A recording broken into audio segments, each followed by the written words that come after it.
Okay, back from the car show, I was looking around. There was one record player, stereo Zenith, but it was in good condition. But we don't need that. It was stereo.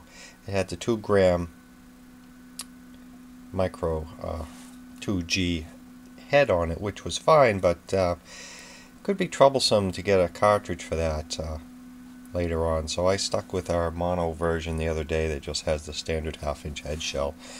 And sure, the amplifier perhaps was germanium. He said it played okay, but I just wasn't into spending the money for it. And we don't need it anyway. What we did pick up at in a site that had a old-timey camper and some glassware and whatnot is this Zenith Royal 51 AM/FM from about 1965. It's quite heavy. It's missing the there was a chrome screw here originally. The antenna, although the end is broken, it does detent and work okay. It has a little stress crack over there. Not too bad. I'll give you a look inside and maybe we'll power it up in a minute. It has power input, 6-volt, and earphone jack. Let me not do this one-handed. Let's try. I'll get the cover open, have a look inside.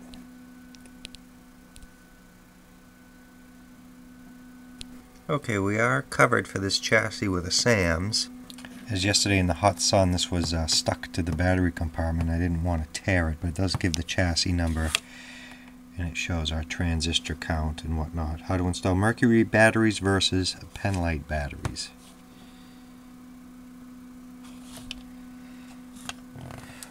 There's one screw missing.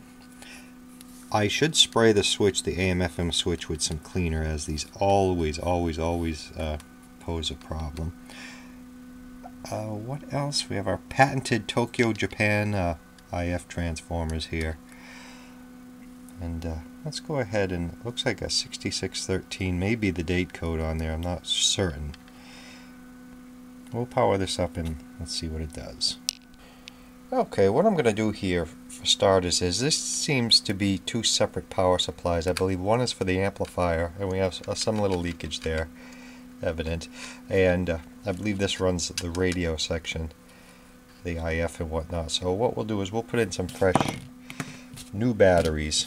We'll put in 4 new batteries and try it. It's 6 volts, but it's a combination, looks like, of 3 and 3. So before we power it up, I want to try it with batteries. Okay, batteries are installed. And give it a little run test here.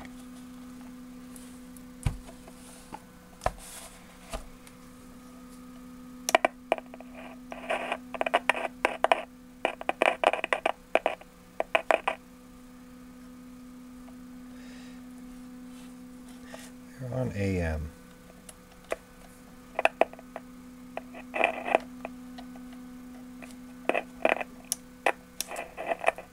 Set the volume about midway. See how we tone. No, I'm not getting.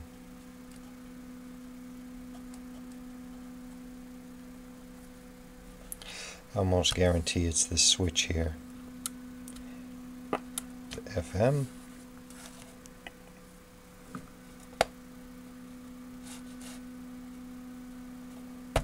And we have nothing on FM either.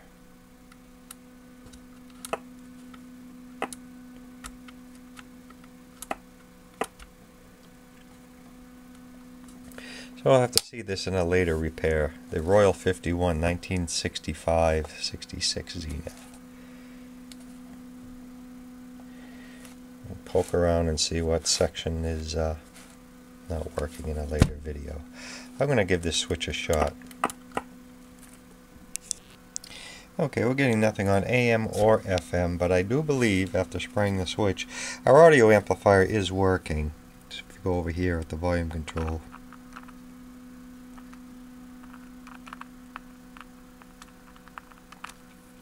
I believe this section is the audio amplifier and this section here is the radio. So we'll go and send it a signal and see where we're losing it.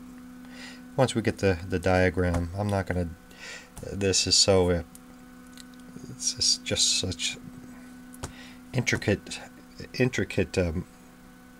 design here of parts and mounting, and I've been in this stuff before. I don't want to get into it right now, but the switch, although it's sprayed, could still be a culprit. We'll have to inject a signal first and see where we're losing it.